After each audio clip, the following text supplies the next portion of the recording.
আপনার ফোনে internet connection থাকবে, কিন্তু হোয়াটসঅ্যাপে আপনাকে কেউ কলও দিতে পারবে না, এসএমএসও দিতে পারবে না। এছাড়া আপনি আপনার ফোনে ইন্টারনেটের অন্য সকল কার্যক্রম চালাতে পারবেন। এটা করতে হলে কি করতে হবে চলুন দেখা যাক। এজন্য প্রথমে আপনি আপনার ফোনের হোয়াটসঅ্যাপটা ওপেন করবেন। এরপর উপরে থ্রি ডট মেনুতে ক্লিক করবেন। এরপর সেটিংসে ক্লিক করবেন।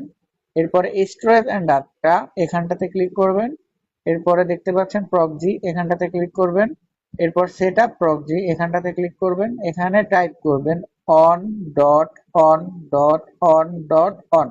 এরপর এই যে টিক চিহ্নটা দেখতে পাচ্ছেন, এখানে একটা ক্লিক করে এরপর উপরে ব্যাকে ক্লিক ক্লিক করবেন।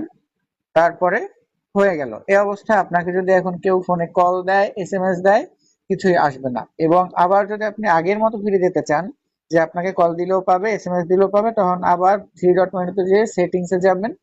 এরপর স্টোরেজ ডাটা যাবেন, প্রক্সিতে যাবেন। এই অপশনটা ইউজ প্রক্সি এটা অফ করে দিবেন, বাস হয়ে গেল।